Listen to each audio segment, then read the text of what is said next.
Today I have a 2024 Subaru Crosstrek, and I'm going to be making this video for anybody who maybe just purchased one of these and you're trying to figure out all the ins and outs, all the details, how all the controls work, or if you are looking to purchase a new Subaru Crosstrek for the 24 model year. This will tell you everything you need to know about how to work it. If you guys are new to my channel, my name is Alex. I like to share weekly videos all on Subaru related content. So if you like those types of videos, consider clicking the subscribe button down below.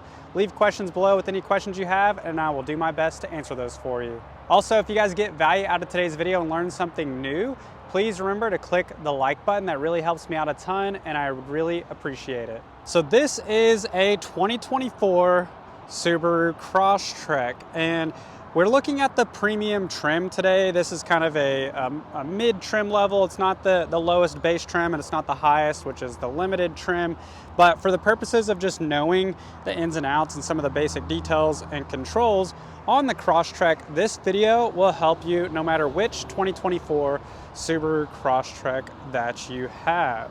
I also wanted to give a shout out to Diane. This is her Horizon Blue Pearl Crosstrek, so be sure to congratulate her if you guys see her comment down below. She's really excited. I told her I'd make this video for her to help her get acclimated with her new car, and be sure to welcome her to the Subaru family. This is her first Subaru coming from the Toyota side. Starting out, I'll show you guys how to work the keys and how those interact with the locks on the doors. So we have our lock button up here. The Subaru logo is the unlock button. This is the unlock for your hatch, the alarm button, and then you have a little button on the back that pulls out a key if you ever need to gain access to the door when the battery dies. But the really cool thing about this style key fob, you get two of them on a new Subaru, is that there's a sensor in the inside of the door that works with these. So when you have the keys in your pocket, you can put your finger across these little lines here, these little grooves. It locks the doors, so it locks all the doors for you. Or when you go to pull on the handle, it automatically unlocks, all while having the keys in your pocket or your purse or wherever, as long as it's nearby. So that makes it super convenient. And then of course you can hop in, and with it being keyless entry, it also has the push button start. So you put your foot on the brake and you click that push button start and it fires right up. If you have one of the Subarus that has the keyless entry key fob, which about 90% of them do, so the ones that don't are going to be the base trim level. Those actually have a key that you stick into the ignition. But if you have this style key fob, you have an added feature that you may not know exists. They call it the MySubaru App, where you can remotely start your car, you can remotely access your car, lock and unlock, and check for maintenance details all through an app. Now it does cost money. I've talked about this app in previous videos. Again, I'll put a YouTube card up above to the right for you guys to check that out in more detail. But I'll also post a little clip over here to show you what the app looks like and how that works. But that is something that you have the option to get if you have a 2020 or newer Subaru with the keyless entry key fob with push button start. And in combination with the remote start or the remote access, you also have Subaru Starlink. So you've probably seen this many years in the past, a little red button up here with the SOS on it and an I button, a little blue button. So what are these? This is your emergency notification system. So if you're involved in an accident, there's sensors all around the car. So if you get involved in an accident, it's gonna call out to Subaru, and if you don't respond, they will send first responders out to you directly. And then this is just for non-emergency related. So if you get a flat tire, run out of gas, you can click this SOS button and they will come to you. Or if you just need something that is non-emergency, you can click the I button. And you also have the ability to set up concierge service to book reservations and airline tickets and things like that with this button. So not a lot of people do that, but definitely a lot of people do this. If you just purchased a new Subaru, Subaru gives you 3 years of this emergency notification system for free. So you don't even have to pay for it starting out, but they give you the option when you buy your car new to upgrade that at a discounted rate. So definitely ask your salesperson about it, because there's some benefits there if you intend to keep that past the 3 years. One common question I get asked from time to time is how to open your gas door when you have low gas or E. Don't worry, we are going to fill up her tank today. It just hasn't been picked up yet, so we're about to fill it up and clean it up for her before she takes it home. But I'll show you guys how to open your gas door, because there's no longer a lever over here. So there used to be, years ago, there used to be a lever here that you would lift up and that would unlock your gas door. But we're gonna turn the car off, go around to the back. Now the car is unlocked right now. So when the car is unlocked, if I click on this door, the gas door opens up. But if I lock the door, so if I lock it right here, there's a little pin right there that will stick into to this hole and it'll lock it. So we'll go ahead and do that. I'll show you what it looks like. So now it's locked and it won't open. So that just keeps people from getting inside your gas tank that you don't want in there. Another basic thing that you will ultimately one day probably need to know where it's located is your hood release. So your hood release is right here, and it's just as simple as pulling that lever, going around to the front, putting your fingers right here, pushing it over to the side, if I can get it, trying to do this with one hand, and it lifts up just like that. So that's how you gain access under the hood. Inside the car here on the steering wheel, you will see lots of icons and little switches. It may look overwhelming, but I promise you, once I show you what they are, it'll be much easier to understand and to use these while you're driving. So over on the left-hand side, we have your channel controls. So left and right, that changes the channel of the radio station that you're listening to, or if you've got your phone connected, it will change the song that you're listening to. So that switches the channels. Source switches between AM, FM, and Sirius XM or Bluetooth. So we'll go ahead and when we're clicking this, it switches up there on the top display. You see how it's switching back over to FM, AM, and Sirius XM. The switch with the up and the down arrow, that changes the information that is up on the center display in between your gauge cluster. So things like your fuel economy, your trip calculators, your PSI, so your tire pressures, any relevant information like that. And you can cycle through and keep whichever bit of information you want on the display, and it'll stay there on that screen until you change it. The eye, people always ask about this because you click it and it typically doesn't do anything. Well, in this case, this is a perfect example. The car doesn't have any gas in it. So you see a little eye icon right there. When you click that button, it tells you what's going on. In this case, low fuel. Down here, when your phone is connected, you can use voice command to make phone calls. So you can use that to call out of your phone book without even having to pick up your phone or click the touchscreen.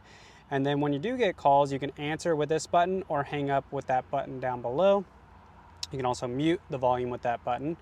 And then this is your volume control. So very simple, up or down with your volume control. Over on the right-hand side, we have our cruise control buttons. I've talked about this in length in other videos, but just in case you haven't seen this, I'll give you a brief overview. So you have adaptive cruise control because you have these eyesight cameras. All of your modern Subarus, typically 2020 and newer, have this, but some of the older generation models as far back as the 2013 model year will have this. It just depends on the trim level. So with those cameras, it detects objects out ahead. So if you click your cruise control, so if you turn this on, you'll see the little car with the lines out ahead. When that is on and you reach the speed you want to go, you click down to set your speed.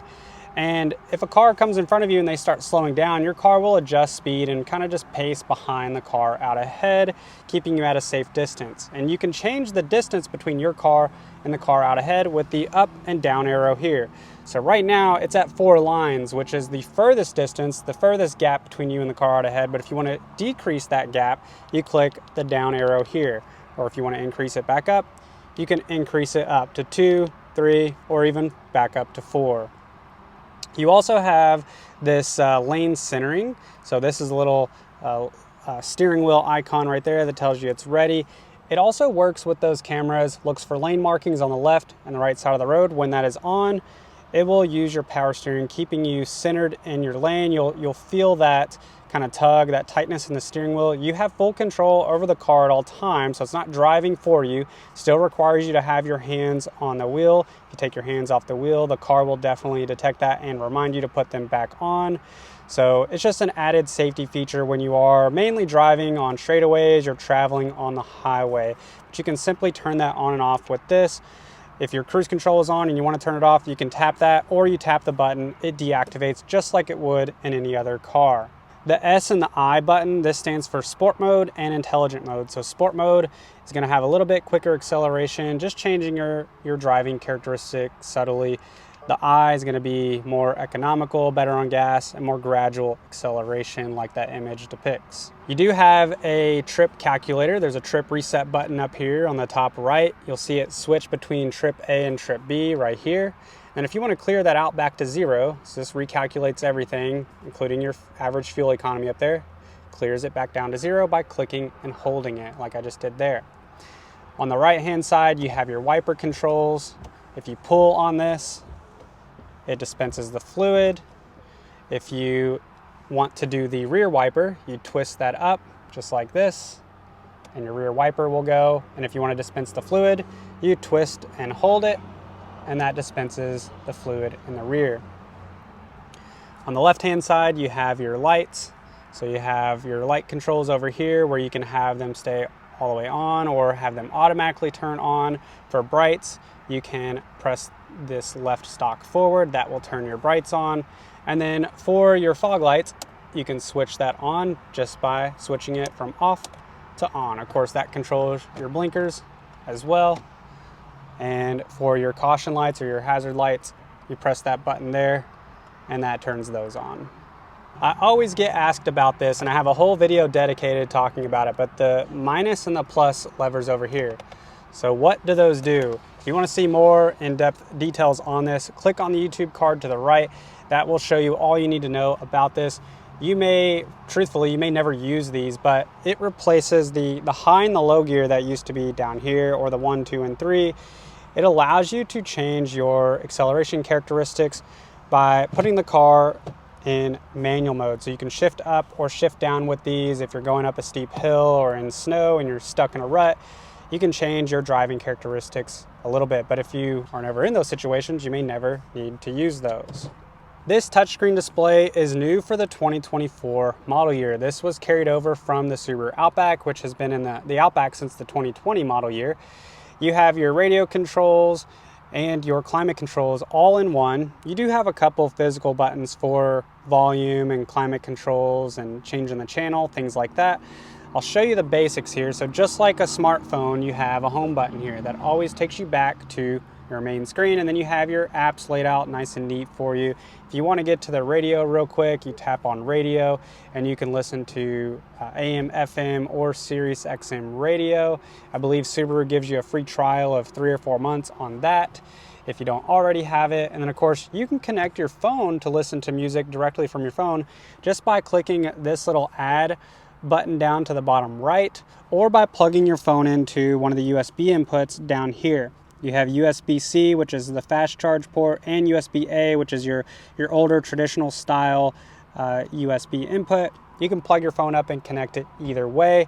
I won't go into all the details in this video, but if you want to see more details on that and the capabilities of this, click on the YouTube card up above to the right. It shows you how to connect your phone and also how to use Apple CarPlay and Android Auto to display things on your screen like navigation, listen to music, and make and receive phone calls, all without having to click buttons over here. You can keep your hands safely on the wheel.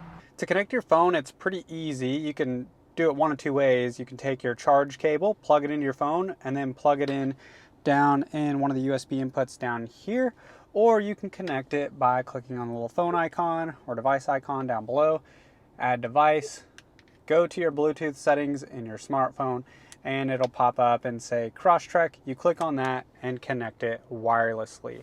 That'll allow you to use Apple CarPlay and Android Auto. For your climate controls, you have an on-off switch right here, just as simple as that. You have fan speed controls down here. You can increase or decrease the fan speed. For the Crosstrek, So some of the other Subarus have heated seat controls digitally up in the display here. For the Crosstrek, you have your heated seat controls down here. So you have high, low, or off for driver and passenger. If you want to change the temperature, you can change it by simply clicking this right here on the left or the right side. This vehicle has dual climate, so you can change the temperature controls independently from the driver and the passenger. If you tap in here, you can sync up the climate controls. So if you want them to both be the same, you just click sync. You can change the location at which the vents are blowing out, so face, or if you want it to prioritize face and feet both, or just feet, you can click that accordingly. And then you have your controls up here, which these are all controls you should have seen even in older cars that have the physical dials, like your auto, which is going to automatically adjust your fan speed according to the temperature that you set. This will recirculate your cabin air temperature or your cabin airflow. AC is just going to dehumidify the air conditioning or the air that's being blown through. And then lastly over here we have max AC, which if you tap that, it turns the temperature all the way down and turns the fan speed all the way up. We're going to turn that off so it's not loud right now. If you want defrost up front, you click that button. That will heat up your front window. If you want the rear window and heated side mirrors defrosted, you click this button over here on the right. Another bit of important information to know about your new Subaru is when should you get your maintenance done. So how often should you get oil changes and things like that. Subaru recommends every 6 months or 6,000 miles. You can easily go in and track when your next oil change is due by clicking car info. You can even reset this if you want to reset it to a different time. So under engine oil, I've already set it for, so about 6 months from now or over the next 6,000 miles, it will remind her when her oil change or her next service is due. All new Subarus have a system called Auto Start Stop, which will automatically shut the car down at complete stops to save on fuel. Now, some people don't like that feature, and you can quickly turn it on and off by this little icon right here. So when it's lit up green, it's on, meaning that when you come to a complete stop, your engine will shut down and it will automatically restart before you even give it gas to go take off. But if you don't want that on, you tap it to turn it off. It does default on. So whenever you manually restart the car by clicking this button and restarting it, that will be lit up green again. Right next to the Auto Start Stop button, there is a car icon. So this is where you can pull up your vehicle controls. Now, a lot of people may never interfere with these or change these, but it's nice to know what they do and where they're located. So it's always located on the home screen. You just click that car icon and it brings you up to your car controls. So vehicle dynamics control, that is your traction control. The X mode, that works with your all-wheel drive system to prioritize traction. The car is all-wheel drive at all times, but if you're in snow or on a hill and you're sliding, you can click that to turn it on just like that. Cruise control acceleration, you can change the characteristics at how quickly your cruise control speeds up when your car has been slowed down from the adaptive cruise control. So an example, you're going 60 miles an hour down the highway, car comes in front of you, they slow down to 50. Well, your car is now going 50. When they get out of the way, your car is going to speed up. How quickly do you want it to accelerate? If you want it to accelerate really slow, you put it on eco. If you want it to accelerate as quickly as possible, put it on dynamic. Or if you want somewhere in between, click comfort or standard. The next option here is auto vehicle hold. This is one of my favorite features. If you've watched my videos for some time now, you probably already know this. But what auto vehicle hold does is it will hold your vehicle's parking brake in place for you when you're at complete stops. And some great examples to use this in are in stop and go traffic, you're waiting on a train to pass, or you're going through a drive-through lane, because this allows you to let your foot off the brake without putting the car into park. And whenever it's time to go, whenever it's time to proceed, you just give it gas and go. It releases the brake automatically. So this is something that I really like. You do have to turn that feature on each time you get in the car. And so if you like that, there is a quick way to turn it on and off. It's over here. You just simply click and hold it, drag it over to the home screen. So the first screen takes a second here, drop it right there, and there you go. So that way each day you start your trip, you just tap that and you can utilize that feature if you want to do so. Simple as that. We'll go back in the car settings here. The next one on the list is steering responsive headlights. These Subarus now come standard with the steering responsive headlights, so at night, when you're on streets that are not well lit and you turn left or right, your headlights will turn with the steering of the vehicle. And then lastly, we've already talked about auto start stop. This is a second area on the menu to do it, but you see it turns it on and off right there, so we can ignore that. Next on the list is driving assistance. So again, these are some areas where you may never adjust these, but it's important to know where they are in case you do. For the automatic braking, which works with those eyesight cameras, you can turn the pre-collision braking on and off right here. For the forward collision warning, if you want that to be more sensitive or less sensitive, you can adjust it there. Lane departure alert. This is one where a lot of people will call me after they've had their car a few weeks and maybe it is beeping when they get too close to the left or the right side of the road. They want to adjust that where it's no longer buzzing at them, so it's no longer beeping or making an audible tone. You can actually turn it off right here just by simply turning it off. And then lastly, we have rear vehicle detection, which they have it, the acronym here, BSD, blind spot detection, and rear cross traffic alert is on right now. I'm going to turn it off and then turn it right back on so you can see the lights turn on orange when you have somebody in your blind spot on the left or the right. So whenever you can't see clearly out of your back window or through the side of your car, you have this as an added safety measure. And then rear cross traffic alert, when you put the car in reverse, if somebody is walking behind you or a car pulls up behind you at the grocery store, this will detect you. It'll audibly detect you. Now this vehicle doesn't have the reverse automatic braking. Some Subarus do.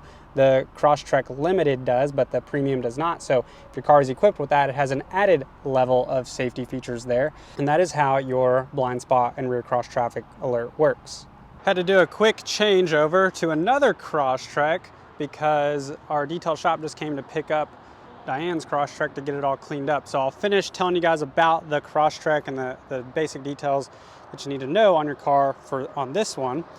One thing that I like to show people, this is a little bit of an Easter egg. I don't always go over this during vehicle deliveries, but since we've got a YouTube video to kind of discuss in further detail and elaborate, there is something called a secret PIN code. I've made a video on this in the past, and if you guys want to know all the details, you can click on the YouTube card at the top right. This allows you to gain access to your car with this little PIN code, with this little, or I should call it a button, but you can set a PIN code to gain access to your car to unlock it without having your key fob nearby. So if you ever get locked out of the car or you lose the key and you need to get inside of it, or maybe you're going surfing or kayaking and you want to lock the car inside or lock the key inside the car, you can utilize that PIN code on here on the lower portion of the lift gate to gain access to the car. Now you can't drive the car without the key. You still have to have a working key once you do get inside, but it's just a nice little feature that not a lot of people know about that is on not only the 2024 Crosstrek, but it's on a lot of the Subarus from many years back. I want to say as far back as almost, I'd say, a decade. So they've been on there for quite a while. If you guys have questions on that, like I said, definitely check out that video that I posted on the YouTube card or leave those comments down below. I'll try my best to help you guys out. In the past, if you had a car that had an emergency brake, a lever that you lifted up, you will notice that there is nothing like that exists on the 24 Crosstrek. So they just changed this over. So now for the Crosstrek, to engage your parking brake, you just lift up like that, just a single click, it lights up red, it tells you it's in park. Now to disengage that, you simply put your foot on the brake and you press down, so you go the opposite direction. As a safety mechanism, if this is engaged and your seatbelt is clicked into place, when you go to take off, as soon as you give it gas, whether you're in drive or reverse, that emergency brake will deactivate automatically for you. One thing you're going to want to adjust on your new Subaru is going to be your seats and the position of your steering wheel. So with your steering wheel, you can adjust this just by dropping this lever here. It's telescopic, so you can move it forward, back, up, down, however you like it, and then lift it up to lock it in place when you get it in a comfortable spot. And then on the side of the seats, you have your controls. You can move the seat forward, back, you can tilt it up, down, you can increase or decrease the incline on your seat back there. And then lastly, this is new for the 24 Crosstrek, so none of the previous Crosstrek model years had this. you have lumbar support. So that increases or decreases that tightness in the back of the seat for your comfortability. Over on the left-hand side of the door, these are some pretty basic controls. You have your mirror controls. So some people get confused by this, but you can turn this left or right, and then you can adjust it up and down. This adjusts your mirrors. So when you turn it to the left or counterclockwise, it's gonna control the left mirror. You can see how that adjusts it up and down. And then same you could do on the right side. You can adjust that mirror however you see fit for your visibility. You have the locking and unlocking for the door, the automatic windows. The front windows are one click, one touch down, or one click up. And this locks your rear passenger windows. For the Crosstreks equipped with the power moonroof, you can operate just the sunshade like this if you want natural light, or if you want to open it, you can click this right here. That'll open up about 3/4 of the way. You click and hold it again, it goes back just a tad bit more. If you want to close it and tilt it, so you close it here, and then you can tilt if you want some additional airflow from the rear. Back in the rear hatch, you do have the spare tire down below with tools necessary if you ever get a flat tire. But if you do have a new car, you also have Subaru Starlink roadside assistance, so be sure to click that SOS button near the dome light that I mentioned to you guys if you do get a flat tire, and have them handle it for you. I hope you found this video helpful. If you did, please remember to click the like button. If you guys have any questions, leave those down in the comment section below, and who knows, maybe the next video I make will be on the question that you ask here on the channel. Hope you have a great day, and I will see you in the next one.